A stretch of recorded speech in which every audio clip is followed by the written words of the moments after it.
Five Nights at Freddy's, arguably one of the most terrifying games known to the gaming community. An indie horror game created by game developer Scott Cawthon to tell a story within a story. You might ask, what is so creepy about this pizzeria set in the late 1990s? Is it the posters on the wall that will change at random? The soft pitter-patter of feet walking towards somewhere in your direction? Or is it the static-filled cameras, the banging of pots and pans, or the mysterious pink cupcake that sits on the shelf of your desk? What is the real tale of Five Nights at Freddy's? What is the real lore behind the mask of the horror game, already filled with the ominous atmosphere and the details that leave you scrambling for your life? Your life. Why are all the details you're given in the phone calls vague, apathetic, and seem to be relevant for this new job as a security guard at the pizzeria establishment, known as Freddy Fazbear's Pizza? Now this is going to be based on only the first game. Some of the things that we can conclude, events, maybe from the future or past games, might also be referred to. But from now, the truth shall remain a mystery for us all. Even Scott Cawthon, the creator of Five Nights at Freddy's, agrees with this. So, will the truth ever be revealed? In the event of launching the game, you are brought to the main title screen, Freddy Fazbear glaring at you, static echoing in your ears as the screen flashes back and forth between the bear and the demon inside, the robotic endoskeleton that lays inside the beast of the bear.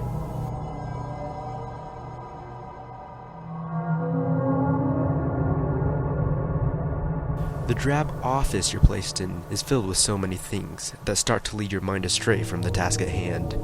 Cobwebs on the floor and around the desk. The biggest poster on the wall shows a picture of Freddy and his friends, with the text, "Celebrate," on the bottom. Small pictures on the walls of things that can't be explained. And to the untrained eye, nothing of significance. Two looming halls on either side of you light up with the press of a button, and slam shut with the other. On the right you can see a small, pink cupcake that glares at us through the game with no real meaning, at least for the moment. With the flick of your wrist, you can bring up the monitor with images of the one thing you wish you could forget to see. Enter Freddy Fazbear, Bonnie the Bunny, and Chica the Chicken, three seemingly lifeless husks that sit on the play stage. Within seconds of the game starting up, you hear another sound that you will forever remember. It's a telephone.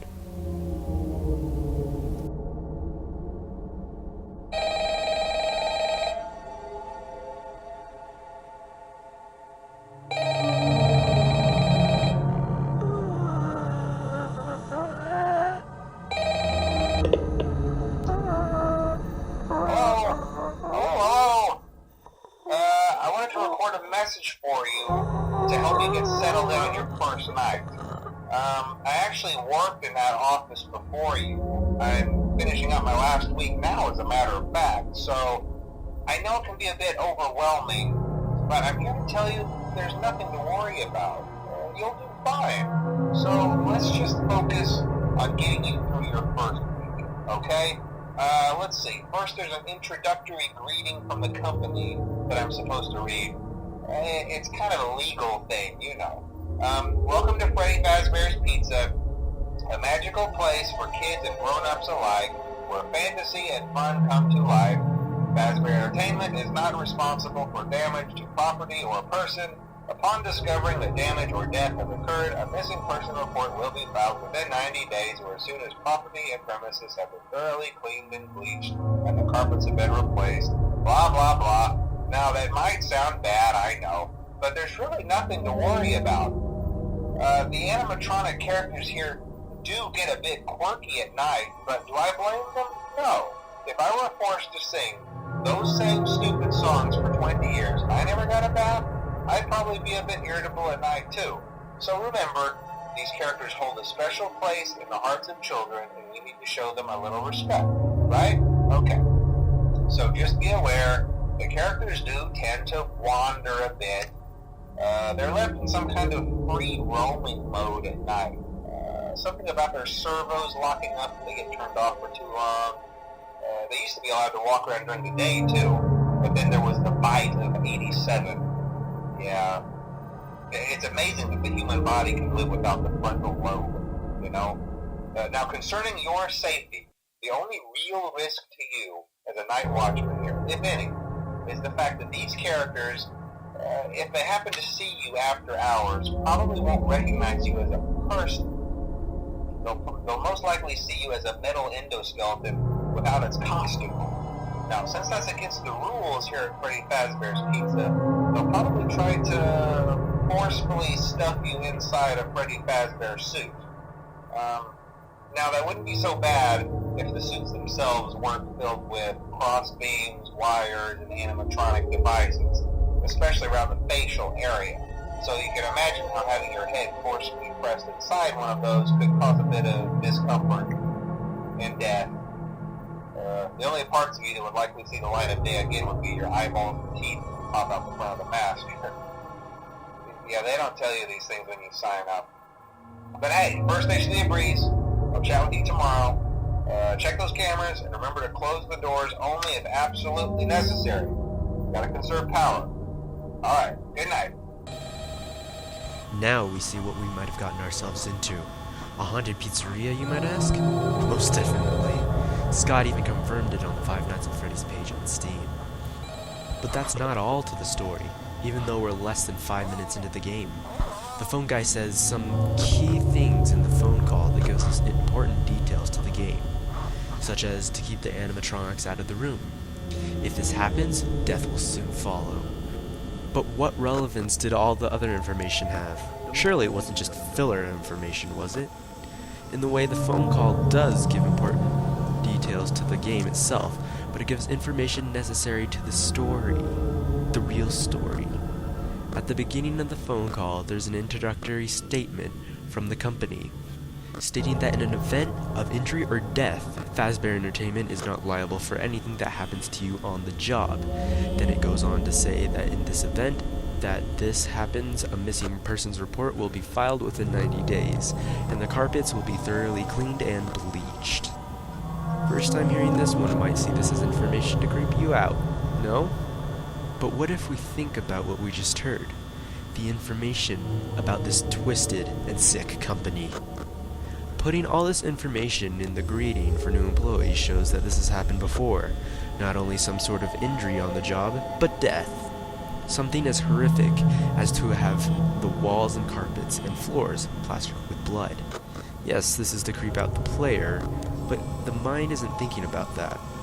In this world, cases of horrific death have transpired with a security guard because Phone Guy is directly addressing you with this speech, but we haven't gotten to the worst of it yet. A missing persons report would be filed if something like this happened, right? Wrong. A missing persons report would be filed up to 90 days. That's almost 12 weeks or 3 months before a report is filed. But what I have concluded is that Fazbear Entertainment doesn't care about their employees. No, even worse. They want to hide something. Say you were unfortunate enough to die at the hand of the animatronics in Freddy Fazbear's Pizza. What if the company knew about the so-called issues with the animatronics? And what if they wanted to cover it up? Cleaning all the evidence of the murder, replacing the carpets, bleaching and scrubbing everywhere the evidence might be. On top of that, the company might or might not report you as a missing person for 12 weeks. And even in the incidents that the police came to investigate a supposed disappearance 12 weeks prior, there is no evidence that you were ever inside the building. Obviously, the animatronics are after you because of the angered souls of some children. But in the world of Freddy Fazbear, is the real objective to keep the animatronics out of your office and from stuffing you into a Freddy Fazbear suit? Or does the twistedness of the story root even deeper? Or is the idea to keep the animatronics from leaving the pizzeria, having them distracted by you in a twisted game of hide and seek, and when they find you, it's game over? That also begs the question, why are the animatronics after you? Secondly, something that might back this theory up is the phone guy says that this is his last week of working in the position that you were working in, and he has been pre-recording the messages for you. But is that actually true? How many people have the company gone through before you? The time in between the phone guy and you could have been longer than just a week. The phone guy is clearly a master at his job, knowing how things work and what happens. Spoiler, you might want to click away from this if you don't want to know the story. Alright, I've warned you. Then how could he have died on night 5 after being such an experienced veteran? Just 1 week before you. This also leads me to believe that the phone guy was one of the 2 people who helped kill the small children. To hopefully help and explain how the animatronic suits became haunted, we venture forth to the camera in the East Hall, where newspaper clippings can be found and change at random. Various clippings explain that during late June of an unspecified year, a total of 5 children had gradually gone missing at the pizzeria. Police suspected a man had dressed up in a costume resembling one of the animatronics, possibly Golden Freddy or Springtraps, and implied on night 6 phone call in the second game and lured the children to the back room, where he murdered them. Soon after the incident, the company's animatronics had begun to leak blood and mucus around the facial areas, and had released a foul odor likened by a parent as reanimated carcasses. This had led to the popular belief that the murdered children were stuffed into the animatronic suits. This incident, along with other incidents and health violations, ultimately led to the closing of the pizzeria, and it was set to shut down by the year's end. Thus, the horror of Night 1 begins for you in Freddy Fazbear's Pizzeria.